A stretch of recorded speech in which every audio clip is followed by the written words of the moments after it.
Sully had enjoyed a wonderful night of sleep, the best one he had in weeks. As he woke up in the morning, he felt restored and satisfying without even knowing why. Or maybe that's just because he chose not to realize it. Though the thought of Randall was still in his mind, and the thought of Sully had found it quite weird, the fact that he hadn't got the lizard to talk yesterday made him feel truly good. He really wanted to apologize to Randall and get rid of the cloud of guilt that he had hanging over his head for the past few days. And now he had seen the current state of his former coworker he was in. Sully felt that the best way to make it up to him was helping, whatever be a part where he wanted it or not. Sully's new day, a cold Friday that had promise of snow in the air, started with a cup of coffee and with some breakfast with Mike, who couldn't help but notice his best friend's state mind. Looks like you are in a good mood today. Yeah, I've slept well. Good to hear. You seemed kind of tired lately. You're too stressed out about work, and for that a couple days you've been with that whole Randall thing, and well, I almost started to worry about you, Sul. Sully lowered his gaze and a bit on and stared at his plate. He hadn't told Mike that he hadn't been over at Randall's apartment yesterday afternoon, or had managed to recently have a normal conversation with the monster living there. Mike had told him not to go over there, but Sully ignored him. It made him feel uncomfortable, but at the same time, the memory still of his talk with Randall's almost made him smile. Why, this whole thing is so awkward. Randall had never occupied in his mind before. So, you're not listening. I'm right here. Mike waved his hand in an attempt to win Sully's attention, and the blue monster lifted his gaze. I'm sorry. I don't think I'm fully awake yet. What did you say, Mike? I said I have no plans after work today. How about you want to catch a movie or something? I don't know. That was totally true. Sully didn't know. He didn't know if he was going to visit Randall again that same afternoon or not, but there was still no way that he was telling Mike that it would upset him. Besides, Sully was sick of Mike saying that he was obsessed with Randall. Instead, he came up with a lie. I have to run a couple of errands after work, and there's a couple of things I need to pick up for my office. Staples and stuff. Mike looked disappointed, but Sully cheered him up with a promise. But it shouldn't take that long. If you want to, I can meet you at the movie theater for an evening show. Sully smiled to himself, and this was perfect. If he did choose to visit Randall today, he would meet Mike before the evening was over, and then everyone would be happy. Well, except for Randall, maybe, who didn't seem to have enjoyed company, though. He really did need it. Great! Mike was so happy with Sully's suggestion. That's a deal. You've got yourself a date, big guy. Great, Mike. And we'll pick up pizza on our way home, huh? Sure, and for today, Sul, please allow me to fix us dessert. Sully nodded his head and chuckled. Mike hadn't been happy about his yogurt dessert disaster a couple days ago. The two best friends walked a half an hour to work, but the sky was getting a pale of a grayish pink, and the sky was barely shown over the thin layer of clouds. Mike started to talk about his dinner date with Celia last night, and Sully had listened now and then, and always get detailed abstracts of all of Mike's dates, and they were getting quite similar. As they approached the factory, Mike decided that it was Sully's turn to talk. So, what do you want to do after work last night? Sully stopped talking. He hadn't been so busy with work worrying about Randall if he hadn't come up to it the cover-up story for yesterday. He started thinking as fast as he could, but couldn't come up with something good to tell Mike. Luckily, someone came to his rescue. Ellie! A cheerful cry caused both Sully and Mike to turn their heads. Two monsters were approaching them. A blue grown-up and an orange child, and the orange child let go of one of the blue one's hands and then started to run up towards them, waving four of his hands. Sully let out a relieved sigh at the moment of them. Hi, Rex and Sophie. Hi. On your way to work? He greeted his friends warmly with the President Rex with a hug. And daycare, Sophie added, taking Rex in her hands. Right, Rex? Who's that? Rex pointed out in Mike's direction where he was looking at Sully. Mike Wazowski. Nice meeting you, kid. Mike didn't wait for Sully to answer before he chose to introduce himself, reaching his hand towards Rex. However, the gesture wasn't noticed. Mike Wazowski, Rex repeated with a glowing grin on his face, not only showing any sign of acceptance of Mike's hand. Mike Wazowski, Mike Wazowski. Rex, please, Sophie sighed and took a look at her son. Calm down and come along. We're going to be late for daycare. Nice meeting you, Mike. She waved briefly at her new acquaintance. Rex raved as well and then went alongside with his mother, but not to Mike. Sully was his hero, and therefore he had been the one deserved the attention. Just before the little family entered the door, Sophie turned around to see if she had forgotten to say something. "Oh, Sully, I just remembered." "She wants her key back," Sully thought to himself, and he thought it'd be a surprising feeling of sadness came over him. "I just want to ask you," Sophie continued, "if you would like to come over for some dinner sometime. I probably want to thank you for supporting and coming with me to Randall's apartment." Sully let out another sigh. She didn't want to have the key in mind. He could still visit Randall that same afternoon, if he wanted to. He wasn't sure yet. Sure, he forced himself to sit back and present towards her. "That would be great. What time?" "I'm quite busy next week, so it has to be the end of it. How's Friday?" "Next Friday sounds good." Sully smiled at her, and so did Rex. The little monster was happy that Sully was coming over thanks to the crowds of his mother inviting him. "Then I'm going to show Alia my room." Rex and Sophie turned around again and entered the factory. Sully was about to do the same, but Mike held him back. "Way to go, Sul. She's really something." "Yeah, she's great. I've really come to like her." "And she's totally into you," Mike said to his best friend, showing him how happy he was. "What?" Sully was having a hard time catching up on Mike's last utterance. Sophie wasn't into him. How could Mike tell? "She just invited me on a date, Sul." "Oh, well, it's not a date. It's just a friendly dinner, that's all. Rex will be there, and he's eager to show me his room." "I think she's more eager to show you her in her room." Mike smiled and caused Sully to blush underneath his fur. Luckily, Mike didn't notice it, and he just went on. "This is great, Sully. Come on. When was the last time you had a date? 2 years ago?" Something like that." "Well, then it's about time, and that girl sounds nice. I'll even look away from the fact that she's Randall's sister. I'm so happy for you, big guy."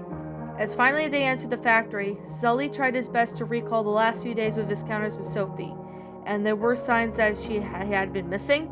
He had been busy thinking about Randall that he hardly noticed anything else. And was Sophie into him? Or more importantly, was he into her?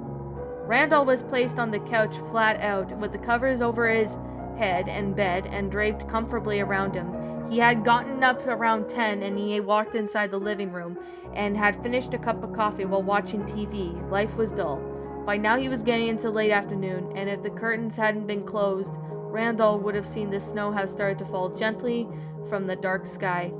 He felt tired. Perhaps he could call it an early night and just go to bed.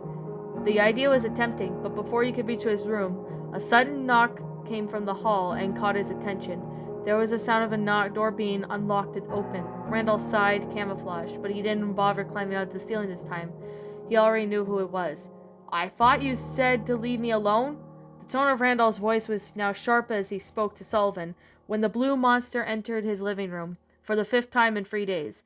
Randall reappeared and glared at his guest. "If you got food, that is," Sully replied. "I got food." "Well, I'll need to check it out." Randall could hardly believe it. Sullivan was here to see if he brought food. But who was he think he was? Who did he think he was? What the hell? "I'm not a baby, Sully." "I know. I'm just worried about your health. And won't piece to the fact until I know you're eating something else than dry creature chips." Without any other words, Sully went over to the kitchen to see if Randall was telling the truth. The lizard followed him. He didn't like the idea of Sully being alone in one of his rooms, and thought of it the best to keep an eye on him. Sully opened the fridge. Nothing. He opened a couple of cabinets. Nothing. In the third one, there was nothing. Randall lowered his head as Sullivan turned around to look at him. "Randall, you must be starving." Sully stared at the creature on the kitchen floor, face covered with worry and compassion, and Randall looked away before he could answer him. I just don't feel like eating, that's all. I'm way too tired." "You have to eat, Randall. You'll get sick. You promised me you'd buy food today. You promised me you'd leave me alone." "Well, you broke your promise, and we're lucky I broke mine too." Randall only stared at the floor. With the frown on his face, he couldn't come up with a good answer to that one. Without further warning, Sully pushed Randall aside from the kitchen. The blue one just went back in the living room, and the lizard followed him. To his surprise, Randall saw Sullivan was on his way towards the front door. Was he going to leave? "Where are you going?" Randall hated himself for asking, but he was too curious to keep himself from doing so. His worst fear was now Sullivan was going to get him a doctor. Or shrink Sullivan on his way down to the front door. But of course, or shrink for that matter. You'll see. Get back on the couch and stay here. I'll be back. You're not the charge of me. Randall crosses his arms and glared at the other's direction. Sully took a couple steps towards him, lifted him out without any attempt to carry him over the couch. Randall had been wrong. A doctor or even a shrink would have been preferred over this. You're acting like a 3-year-old. Stay here. You're not well. I'll be back. Meanwhile, you're going to be okay. Relax, okay? Randall didn't know what to say or do. What just happened? Being carried to his couch by Sullivan is the most painful and humiliating way happening in his entire life. Wrong again. He just thought things would probably not get any worse. They did. Sullivan tucked him in, and the blue hairy monster carefully placed the bed covers over for one whose face was in disgust. For crying out loud, stay here. Well, get the hell out. Randall's tough words were a bit effect as they came from the monster, who was carefully tucked in the sofa. But Sully did what he was told, although not just because he was told so. Randall was awoken up by a gentle touch on his shoulder and a soft voice. Randall? The lizard opened his eyes to see, without his glasses, to look up at Sullivan's great face. You've been sleeping for a good hour now. How are you feeling? None of your business. How long were you out for? About a half an hour. What did you do? I bought you something to eat. Do you think I could afford food? Illumination came over him again. Did Sullivan really have the reason why he hadn't bought food yesterday was because he couldn't afford it? I know you can afford food, but it's not helping us when you don't have the sense to buy any. Randall sat up. This whole situation was awkward. The fact that Sullivan was there for the 3rd day in a row was odd enough, and the carrying, tucking in, gently awaking, and buying the food topped. Besides, Randall smelled something, something as clearly wasn't food, but it was some sort of sweet scent that came from the bathroom. What's that smell? Randall's eyes expressed insecurity as they met Sullivan's. Foam. Foam? I poured you a bath. No, you didn't. I did. It will help you relax. Well, I'm not taking a bath. Yes, you are. Not with you there. Here's the deal, Randall. You could either go to the bathroom and step in the tub by yourself, or I carry you there. It's your choice. Randall got up without another word and ran over to the bathroom.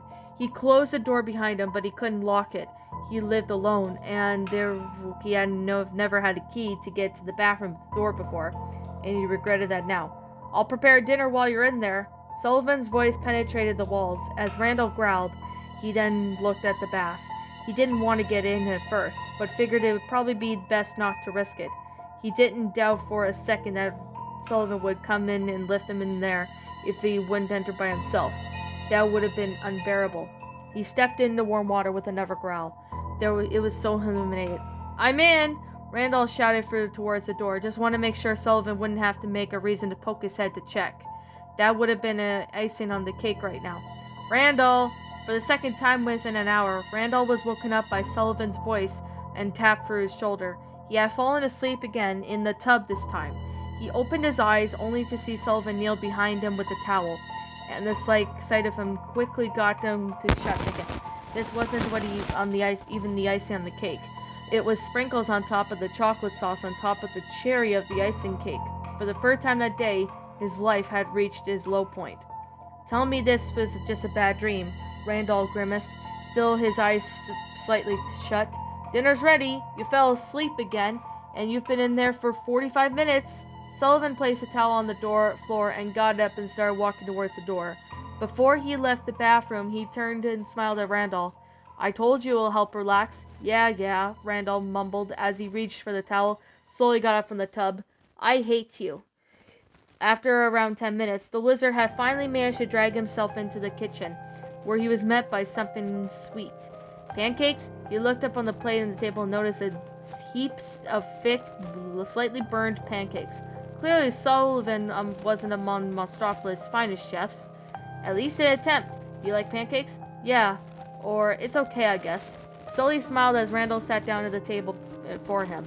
Randall took his fork when he suddenly noticed that the table was only seated for one. You're not having anything? I made these for you. Besides, I'm going to eat dinner with Mike later in the evening. I feel uncomfortable if you're just going to sit here and watch me. But I'm not hungry at the moment. Like I said, I made these for... Eat a bloody pancake! Randall's snap caused Sully to get up a plate for him as well, and sat back down. He helped himself with the pancake and started to cut into it. Randall did the same. Not a word was passed between the two as they ate, but Sully lifted his head up to see Randall. Every once in a while, he would seem to enjoy the meal.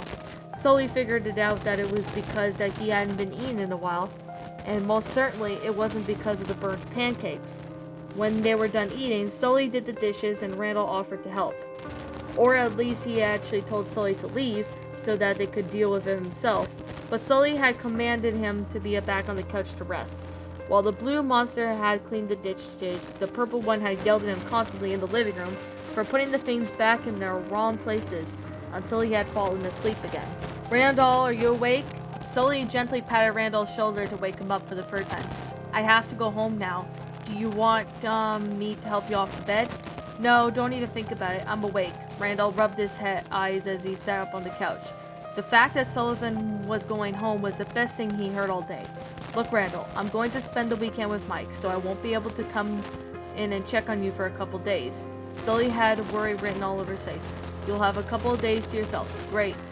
I've bought you some microwave dinners and they're in the fridge. Promise me you'll eat them, okay? Why can't you just leave? Randall, do your promise and you'll eat the microwave dinners. Sully raised his voice. Fine, if you promise me you'll leave me alone this time, I will, and I've already told you. Sully looked at the other. He lowered his gaze down and he thought to himself, at least till Monday. At the moment of silence followed, none of the monsters felt the urge to say anything. Just as Randall thought it was a time to break the silence to tell Sully to get out, the blue monster beat him to it. Are you going to be alright there here? Yes. Are you sure? Yes, absolutely sure. I wish you hadn't spoken to my sister. Oh, so you did hear that. Look, Randall, I'm really sorry about everything. I didn't really know you had a rough past, and I don't even want to talk about it. Just get out. So is there anything else I could bring you? Some privacy. Fine, I'll leave. But if there's anything or something, don't hesitate to call me. Yeah, right. Randall got up from the couch and walked Sully out the door. The blue monster had a worried look on his face as he stepped down into the hallway. He turned around to face the other one last time. Bye, Randall, and like I said, don't hesitate to call me if something's wrong. The door slammed shut, and Sully finished his sentence alone.